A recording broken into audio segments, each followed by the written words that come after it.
Für die EFDD-Fraktion hat jetzt das Wort Herr Farage. Good morning. Good morning. Funny, isn't it? Funny, isn't it?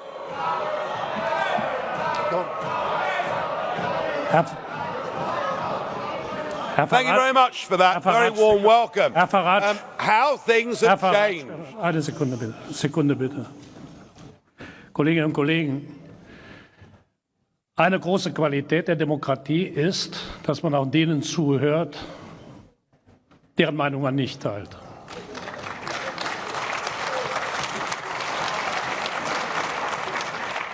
Well, thank you, Mr. Schulz. Isn't it funny? You know, when I came here 17 years ago, and I said that I wanted to lead a campaign to get Britain to leave the European Union, you all laughed at me.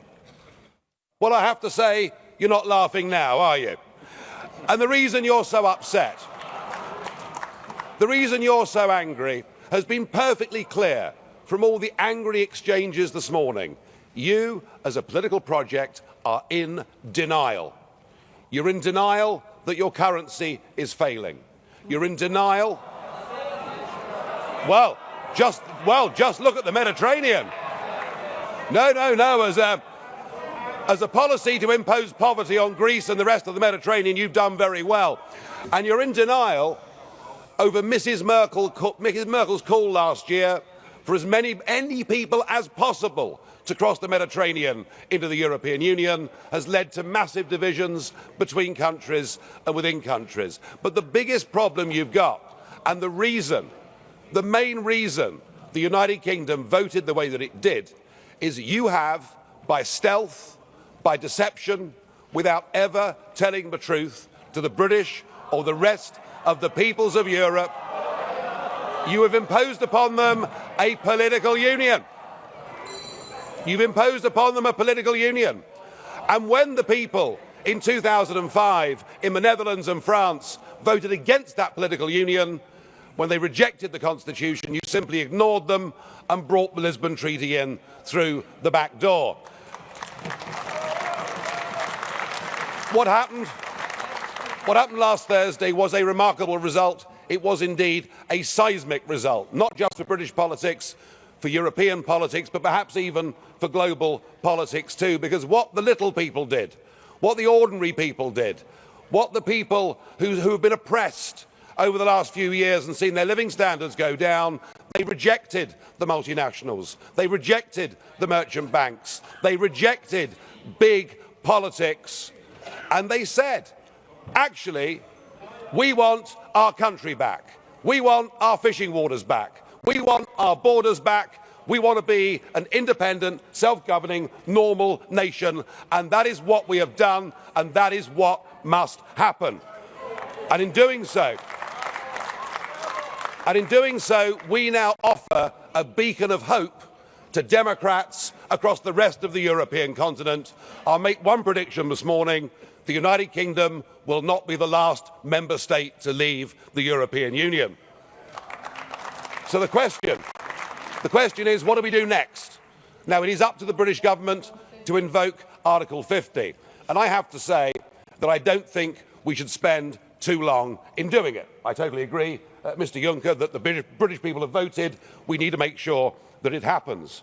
But what I would like to see is a grown-up and sensible attitude to how we negotiate a different relationship.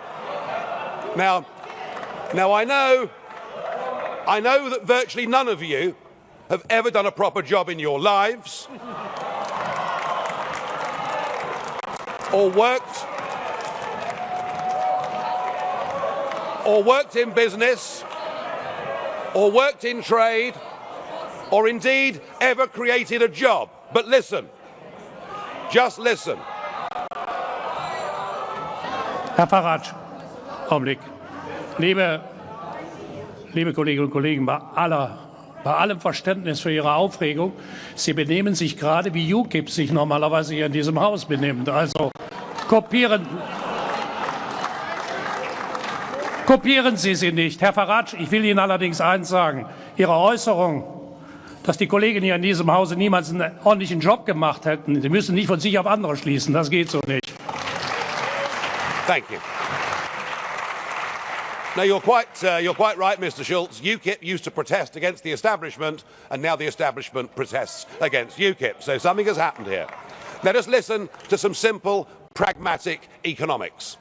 We, between us, between your countries and my country, we do an enormous amount of business in goods and services. That trade is mutually beneficial to both of us. That trade matters. If you were to decide to cut off your noses, to spite your faces, and to reject any idea of a sensible trade deal, the consequences would be far worse for you than it would be for us.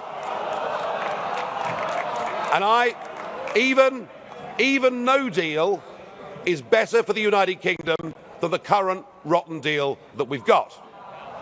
But if we were to move to a position where tariffs were reintroduced on products like motor cars, then hundreds of thousands of German workers would risk losing their jobs. So why don't we just be pragmatic, sensible, grown up, realistic, and let's cut between us a sensible tariff-free deal, and thereafter recognise that the United Kingdom will be your friend, that we will trade with you, we will cooperate with you, we will be your best friends in the world. But do that, do it sensibly, and allow us to go off and pursue our global ambitions and future. Thank you.